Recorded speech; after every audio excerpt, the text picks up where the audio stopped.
I'm a nurse at a rehab center. It's Hell on Earth Part 4.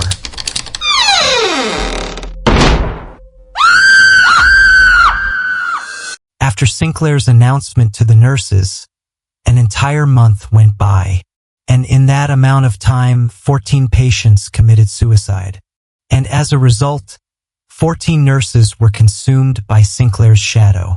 My already busy schedule ballooned completely as I had to take on more work to cover the patients left behind by the eaten nurses. I finished every day exhausted and drained. It felt like as soon my head touched my pillow, it was already time to begin my shift. But despite the hellish month, there was one bright spot, and that was Todd. No matter how busy I was, I delivered him food and sat with him when our outside times matched up. We would joke with each other, and he would keep me updated on certain patients that were the most likely next to commit suicide. He also continued to get me small gifts, more scrunchies, cute little stickers I could use to cheer myself up, and even one time an energy drink. "How do you even get this stuff?" I asked him one day as we sat together on the benches in the garden. Other patients milled about. A few new ones had been brought in and they were still going through detox. The heroin addicts especially needed my attention since they could barely function while going through their withdrawals. It was one situation in which the strange black pills that Sombra use are actually useful. Only taking one a day is more than enough to combat the symptoms of withdrawal and detox. Any more than one a day and you risk turning into a husk. "Wouldn't you like to know?" Todd answered me, nudging my shoulder with his and giving a little giggle as he sat back on the bench. I pouted at his vague answer, but I supposed that he was entitled to some secrets. "Well, thank you regardless. Without you, I don't think I could get through a day of working here." I sighed. I felt exhausted and completely drained. Being a nurse is already not an easy job. Coupled with these working conditions, and I was starting to feel as tired as Sinclair looked.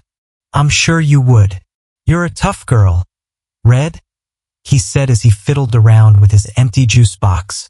"I bet you could 1v1 nurse whore and win." He giggled again and I joined him. It certainly would be cathartic to beat the absolute shit out of Nurse Taylor. If I could, I'd grab one of the metal trays we serve the food on and smack her across the face with it. If that ever happens, I'll be sure to do it in front of your room. Get you some entertainment. I smiled at him. I looked down at my watch and sighed. It was already time to get back to my shift. I looked over at Todd and noticed that he was busy looking off into space. In the moment, I leaned in and kissed him on the cheek. "Wah dash." He turned his face quickly to look at me. His pale, gaunt face went red with embarrassment and I couldn't help but smile, and this time peck him on the lips. It was only a quick one, but it felt like I was instantly reignited. As thanks for keeping me sane, I quickly stood up and shuffled away. My face felt like it was on fire, and I was sure that it was probably as red as Todd's had been. I spared a glance back at him, and he had his face hidden behind his hands, and I could hear soft groaning coming from behind them. I smiled again and quickly dipped inside of Sombra, and returned to my duty as a nurse. As I went about my duties of making the beds and administering medicine, in a much kinder way than Nurse Taylor had shown me, I was walking down one of Sombra's millions of hallways when I suddenly caught the whiff of smoke. For a quick second, I thought that maybe there was a fire somewhere. As I walked down the hall in search of the source, I heard voices. One of them was undoubtedly Sinclair. I quickly slammed myself against the wall and carefully tiptoed my way closer to the room that he was in. "How can you smoke this?" an unknown voice asked. Sounded hollow and empty. I got close enough to be by the door, and against my better judgment, I carefully stuck my head into the room. It was a vacant patient's room, and in there, smoking cigars, was Sinclair and Spencer. "It feels like I'm smoking a campfire log," Spencer complained as he smoked one of Sinclair's cigars. "I assure you, it's far better than those noxious cigarettes you smoke." Sinclair was sitting in a chair against the wall, enjoying his cigar.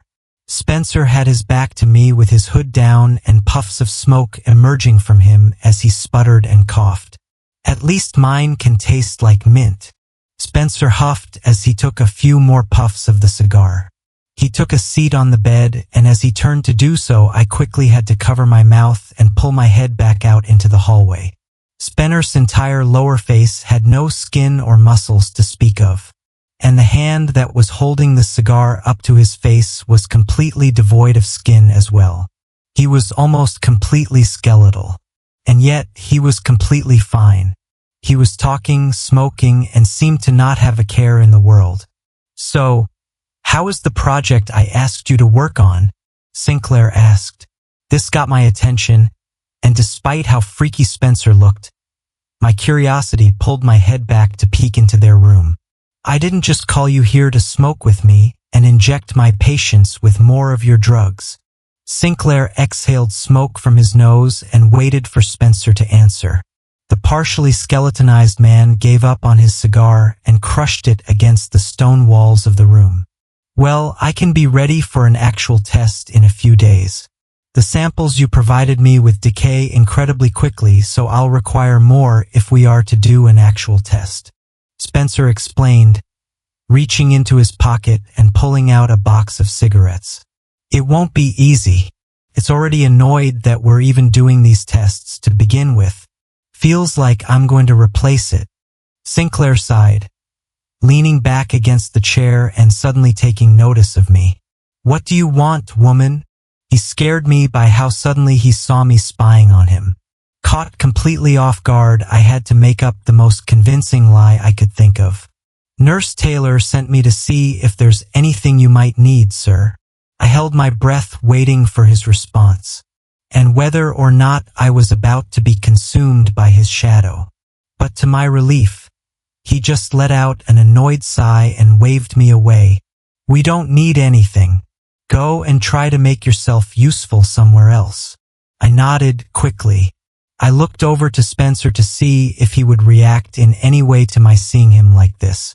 But he simply nodded at me and went back to smacking his box of cigarettes against his skeleton hand. I made sure not to stay my welcome and quickly went about my business, with Sinclair's words in the back of my head as I walked away. The rest of my day was uneventful, besides breaking up a fight in the rec room over a stolen jigsaw puzzle piece. After the two were separated and the puzzle piece was returned, I was finally allowed to clock out for the day and return to my room. As I scanned my ID to enter the employee-only section and began walking past the kitchen area, I heard a few nurses gossiping about Spencer as I walked past them. "I swear, every time he comes to visit, this place just gets so much worse." One of the older nurses shook her head and nursed her cup of black coffee. "I remember the first time Mr. Sinclair brought him here. That was when the pills showed up and the patients started turning into zombies." She sighed and shook her head. "So I wasn't just standing there awkwardly. I decided to enter the kitchen area and just went to the vending machine, pretending like I wasn't trying to eavesdrop on the conversation going on just a few feet away from me. I swear I saw him injecting one of my patients with a syringe. Next day, the whole room was quarantined. When I asked Mr. Sinclair about it, I was told to mind my own business and get back to work." Another nurse sked and finished the microwaved meal she had been eating. I made sure to pretend like I was trying to decide what I wanted to get from the vending machine. "If this keeps up, I don't know how much longer I can keep my sanity here," the first nurse said again, her hands visibly shaking as she struggled to hold her mug to her mouth. Before any other nurse could speak up, they all quickly shot at attention when the door to the employee-only section opened and Nurse Taylor entered with a scowl. "What the fuck are you all doing standing around? Do you want another one of us to get eaten? Go do your jobs. Now!" she screamed, and all of the nurses quickly tossed their dishes in the sink and their uneaten food in the trash before shuffling away and out into Somber's halls. Didn't you hear Dash?" She started to yell at me before she noticed who I was. "Oh, Cassie, I'm so sorry, you just finished your shift, didn't you? Why, yes, ma'am. I nodded, quickly just ordering a chocolate bar and waiting for the machine to spit it out for me. Taylor nodded, and I noticed just how disheveled she looked. It seemed as if she also wasn't exempt from the rules Sinclair had in place. The vending machine finally finished dispensing my chocolate bar, and I quickly bent down to pick it up. You know, Cassie, word is you've grown quite attached to a patient. My body tensed up as I grabbed the chocolate bar and nearly crushed it. I looked over at her and saw that she had the biggest shit-eating grin I've ever seen. Me? No, ma'am. I'm just doing my job. That's all, I told her, quickly taking the chocolate bar and walking over to her. She blocked my way from exiting and looked at me for a good long while. I stared back at her and did my best to keep my face as neutral as possible. Must just be some gossip. You know how we nurses are, she said with a smile, patting me on the head and exiting back out into the hallways of Sombra. I released a breath I didn't even know I was holding in, before quickly running to my room and slamming the door behind me. As I slammed my back against my door and slid down to the floor, I heard a sudden shriek. Looking around quickly, thinking that maybe I had rushed into the wrong room, I saw that nobody was there. That was until I lowered my eyes to the floor and noticed a yellow stick note on the ground. Sitting there with a crayon was a small bug-like creature. It was no more than 5 inches tall and had on a little hoodie and little sweatpants. It looked almost like a little toy doll. Hi, I told it, completely confused as to how this thing had entered my room and what it was doing. Suddenly burst into tears. Now that completely shocked me, and I quickly looked away from it, trying to find something in my room that might appease it. As I did so, my eyes fell upon my mirror with the doodler's drawings sticking to it. Suddenly clicked in my head. Are you the doodler? I asked it, hoping that it understood me. The only answer I got was more crying when I stared at it, and a sudden hiss from it. It spit it at me, but the spit barely traveled past the sticky note it was drawing on before landing on the floor and releasing a sizzle once it did land. Is that a yes? I asked it, only to get it crying more the more I looked at it. It was almost like it didn't like being perceived. Taking the hint, I covered my face and eyes with my hands.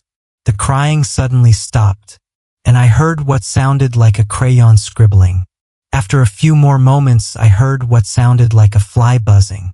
I moved my hands away just in time to see the doodler fly away with its crayon and over to a crack in my wall, before quickly scurrying into it and disappearing.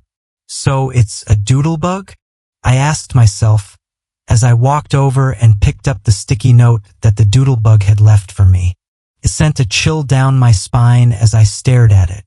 It was a figure scratched into the sticky note. It almost resembled the doodle that it did for Sinclair's shadow. I went over and grabbed that doodle off of my mirror and compared the two. Immediately, it was evident that it was 2 different creatures. I have to show Todd this. I quickly stuck the 2 notes into my pocket and left my room.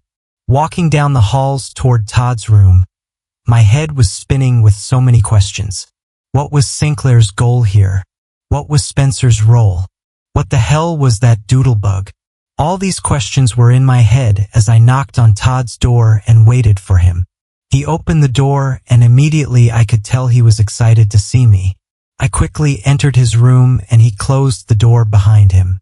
You will not believe what I just saw, I started to tell him before he suddenly presented me with a small red rose. It reminds me of your hair, he said awkwardly as he handed the rose over to me. I stared at it for a second before accepting the rose from him. I hope you like it. It cost me a whole pack of cigarettes. He chuckled, trying to play it off, but I could tell he was shy and awkward. Thank you so much, Todd. I smiled, held the rose to my nose, and took a small sniff of it. It didn't smell like much, but in this muted and corporate atmosphere, this small rose meant so much to me. I looked up at him with a smile, before I dropped the rose to the floor and felt my heart drop. Constantine Sinclair was standing behind him, with his shadow hanging over his shoulder and smiling at me. "Oh, Todd, it's time for your treatment. You've been selected for a groundbreaking new procedure," Nurse Taylor said as she opened the door to Todd's room. Todd quickly looked back behind him to see what I had been staring at, and then over toward Taylor. He was about to run for it when Sinclair's shadow reached out and grabbed him by the throat. "And no!" I screamed out, reaching towards Todd. Sinclair stared daggers at me and sneered at me like I was a cockroach. "Let him go!" I shouted at Sinclair, running at him and getting ready to tear him to shreds before I was grabbed from behind by two orderlies who had followed Nurse Taylor into the room. "I knew you had something for a patient, but to think that it was Todd, of all people." Taylor giggled, obviously enjoying both of our sufferings. Todd struggled against Sinclair's shadow, but any time he tried to grab its arm and pry it off his throat, his hands just slipped off of the goopy creature. "Nurse Cassandra, I don't believe that I have to remind you that nurses and patients are prohibited from being in a relationship." Sinclair scolded me. He sighed in annoyance and rubbed his tired eyes. "I suppose I'll have to make an example out of the two of you." He lowered his hand and stared at me. "Release her and take him," he ordered. His shadow gurgled and tossed Todd to the floor. Before he could stand back up, he was grabbed by the orderlies after they had let go of me. Before I could say or do anything, Nurse Taylor quickly walked over and motioned for me to follow as Todd was dragged out of his room kicking and shouting. "I'd recommend you come quietly. Mr. Sinclair's patience is already razor thin as it is." She smiled and grabbed me by my wrist. I quickly yanked my hand away from her and went to smack her. Before I could though, she punched me in the stomach, sending me to the floor and gagging. "Both of you, leave your stupid womanly conflicts till after the procedure," Sinclair ordered, causing Taylor to quickly stand at attention and nod at him. I gagged a few more times and coughed before standing up and weakly following after the duo. Todd kicked and screamed more as he was carried by the orderlies down the halls and toward the therapy room. I hoped that it would only be another round of electroshock therapy. As painful as it would be, Todd could handle that. But as we entered the therapy room, I was horrified to find Spencer sitting on the table waiting for us. About time. I was about to take a nap. Spencer leaped off the table and dusted it off. The orderlies carried Todd to the table and quickly tied him down to it. He continued to thrash around and shout every swear he knew at them. "I can't exactly do my job if he's acting like this." Spencer pulled his face mask back over his bony lower face and looked over at us. "Nurse Cassandra, you'll hold the patient down. As punishment for breaking your contract, you'll have to see what happens firsthand," Sinclair ordered, his shadow peeking over his shoulder and staring at me with its bright white eyes. I looked over at Todd and wanted nothing more than to take his place on that table. "I am not going to ask you twice, woman." I looked at Sinclair again, before walking over to Todd and holding his arms down on the table. "I'm so sorry," I told him as I felt tears welling up in my eyes. I held him down, and he looked up at me with terror in his eyes. I had to look away from him so that I didn't burst into tears right then and there. "Get on with it." Sinclair crossed his arms as he looked over at Taylor and Spencer. The two nodded, and Taylor also donned her face mask to cover her mouth. She walked to a nearby prep station, washed her hands thoroughly, and walked back over with a scalpel in her hand. "Orderlies, assist Nurse Cassandra," she ordered, the mute orderlies nodding and taking my place by holding Todd's arms down. "Would you be so kind as to hold his head still, Cassie?" she asked me. I looked down at Todd and instantly got a horrible feeling in my heart. What about anesthesia?"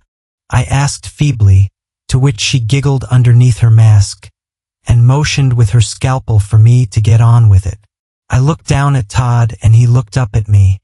His eyes were filled with terror and tears began to well in his eyes as well. I grabbed his head and softly rubbed his cheeks before holding it still. "There's a good girl," Taylor said as she approached me, turned her scalpel down to Todd's head, and sliced a deep cut into his forehead. Todd thrashed and screamed and I had to do my best to hold his head still, both to comply with my orders and to hopefully stop him from getting more hurt. "Spencer? Saw, please." She looked over at Spencer, who quickly produced a bone saw for her. "See, Cassie.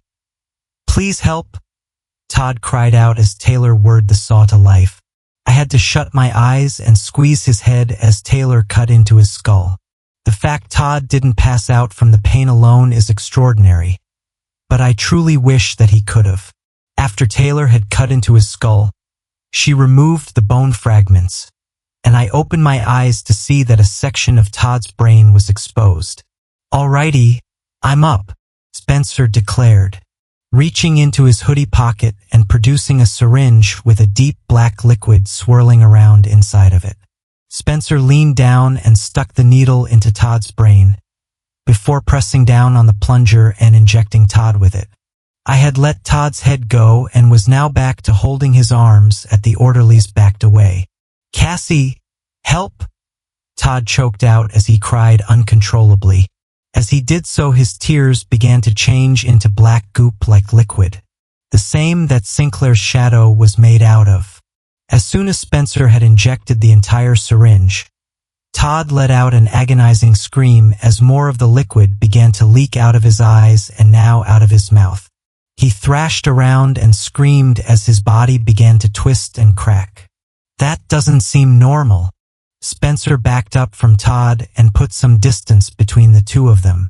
Todd screamed in agony and I watched in horror as his hands began to twist and contort, his bones breaking and snapping as claws began to grow from his fingers. "Red, please!"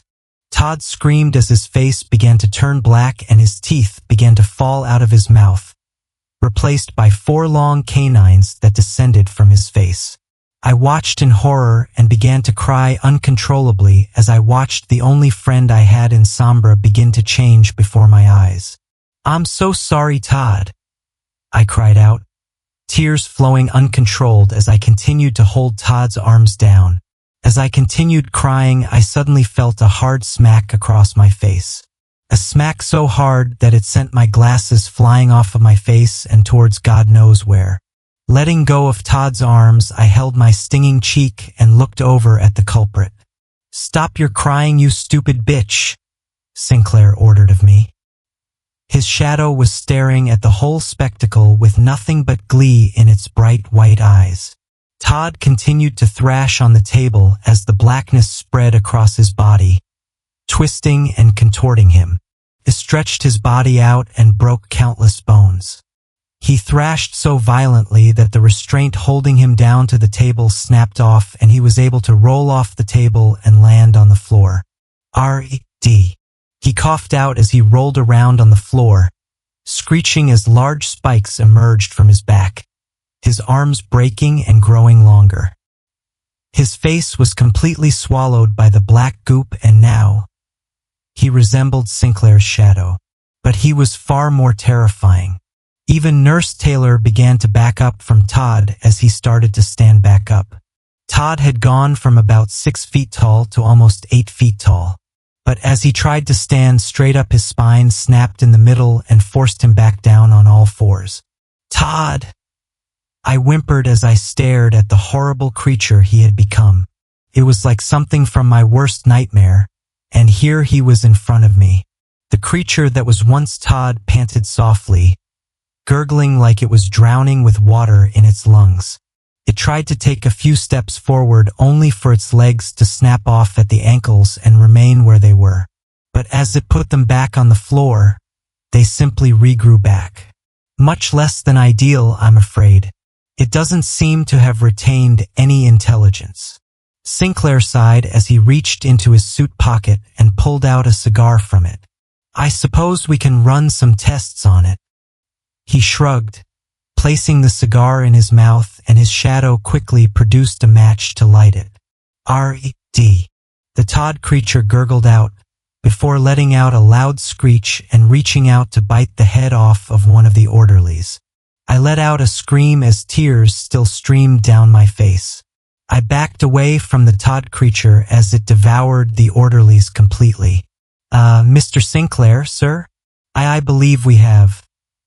Nurse Taylor couldn't even finish her sentence before the Todd creature screeched out and sprinted towards the doors. The first few hiccups it had with walking were quickly forgotten as it ran as gracefully as a horse would. A code red. Taylor screamed as the Todd creature busted the door down and screeched out into the hallway. I think we might need to run more tests. Spencer shrugged as he scratched his brown hair in confusion over what had gone wrong. I dropped to my knees and stared down at the trail of black tar that Todd had left behind. Todd! Was all I managed to cry out as I heard him screeching and beginning to run rampage down the halls of Sombra. There was no telling what would happen now, and as I watched him rampage through the halls of Sombra, I couldn't help but remember the drawing that the doodlebug had given me, because Todd now looked exactly like it.